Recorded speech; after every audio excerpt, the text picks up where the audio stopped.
वंदे पुरुषोत्तमम।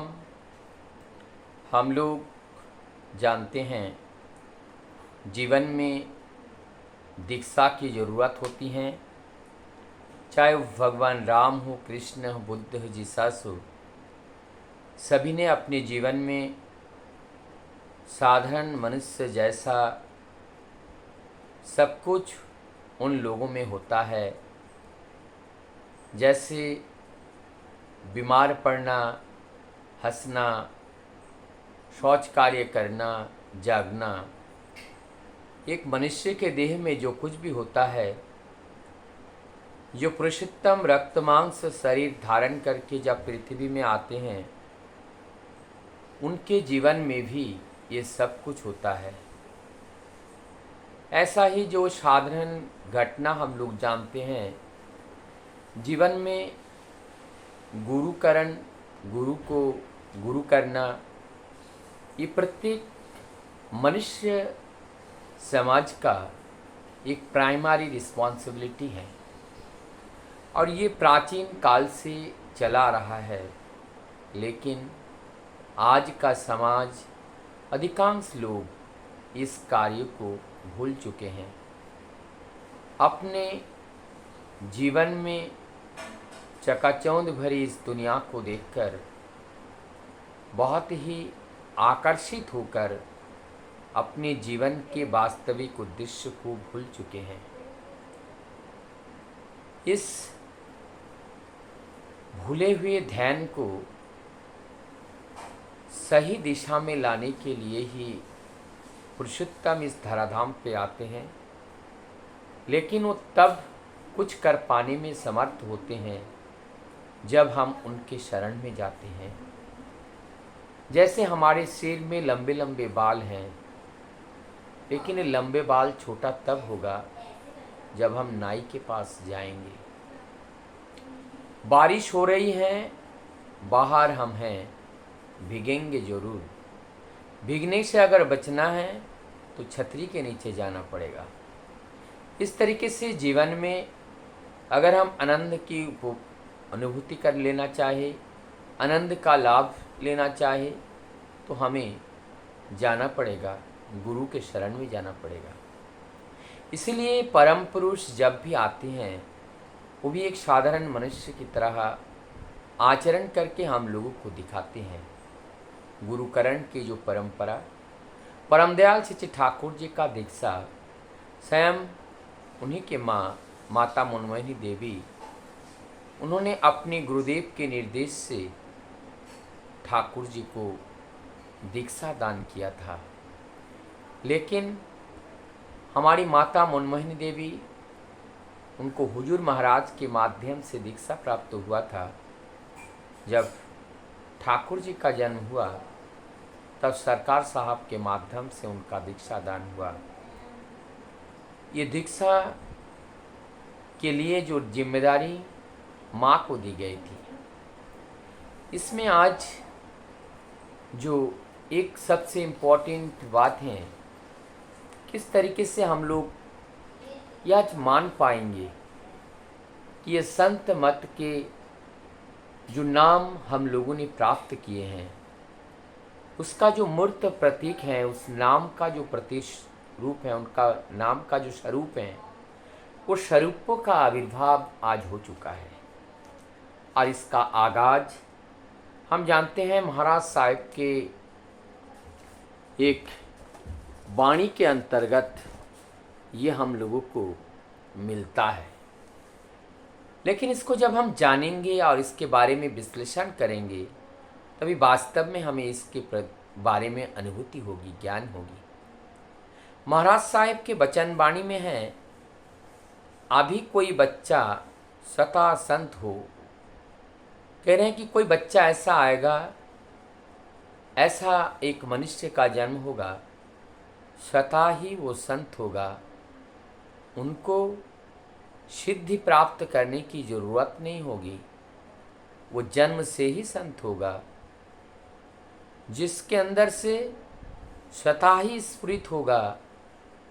जगत के जितने ऐश्वर्य हैं, जितने ज्ञान हैं, विज्ञान हैं, उनको अध्ययन अध्यापना करने की ज़रूरत नहीं होगी, वो स्वयं ही उसी के मालिक होंगे। जब मौज होगी तब प्रकट होंगे। जब मौज होगी माने जब ये आनंद होगा तभी उनका प्रकट होगा, उनका आविर्भाव होगा। जब जरूरत पड़ेगा तब उनका आविर्भाव होगा। ये हमारे महाराज साहब के जो वचन बानी हैं उसमें ये बातें लिखी गई हैं। महाराज साहब 1907 में वह 12 अक्टूबर अपने देह त्याग किया और उस समय परम दयाल श्री ठाकुर जी का उम्र 19 वर्ष। ठाकुर जी की जीवन में एक बहुत ही बड़ा ये चमत्कारी बात है कि जिस से ठाकुर जी ने दीक्षा लिए उस समय और भी लोगों ने इस संत मत का दीक्षा उनको प्राप्त हुआ था, जिसमें इंदहरंदा और सुरेश दा इन लोगों को दीक्षा प्राप्त हुआ था ये सत्संग से, व्यास से, जो इस सनातन संत परंपरा के माध्यम से। बाद में जब ठाकुर जी के सानिध्य प्राप्त हुआ, ठाकुर जी के पास आए और ठाकुर जी के जो आचरण, जो उनकी वाणी उन्होंने सुने, देखे, तो उनके मन में लगा कि यही है हमारे जीवंत हुजूर महाराज, यही है हमारे जीवंत सरकार साहब, यही है हमारे जीवन के सब कुछ। तब उन्होंने ठाकुर को गुरु रूप में वरण किया, जैसे इंदहरंदा और सुरेशता ने भी अपने जीवन में ठाकुर को गुरु रूप में वरण किया। जब ठाकुर को गुरु रूप में वरण किया, आश्रम में आए। आश्रम में आकर ठाकुर जी के प्रति उनका टान दिन प्रतिदिन बढ़ता गया और वो जहाँ जहाँ जाते थे सुरेशदा ठाकुर जी की बातें निरंतर करते थे। सुरेशदा की इष्टप्राणता, सुरेशदा के आत्मोन्नयन, सुरेशदा के चाल चलन चरित्र को देख करके तिलकनाथ प्रभावित हुए और तिलकनाथ सुरेशदा के साथ ठाकुर दर्शन में आए और दर्शन के आकर के वो तिलकनाथ का भी दीक्षा हुआ। ऐसे महान विभूतियाँ, देश के महान अनेकों ऋषि जो परम दयाल श्री ठाकुर जी को जीवन में गुरु रूप में वरण करके उन्होंने अपने संपूर्ण जीवन की आहुति दी और प्रतिज्ञाबद्ध उन्होंने हुए कि मुझे अब इसी ईश्वर का कार्य करना है।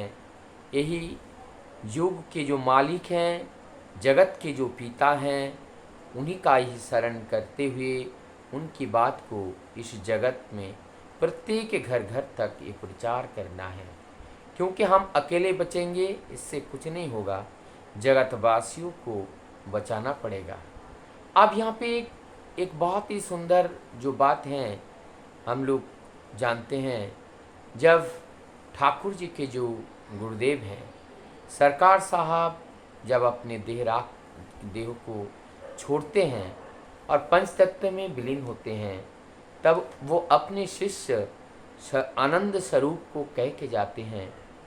क्या कहते हैं? जाओ, काम हो गया। ये कह करके उनका प्राण वायु निर्गत होता है।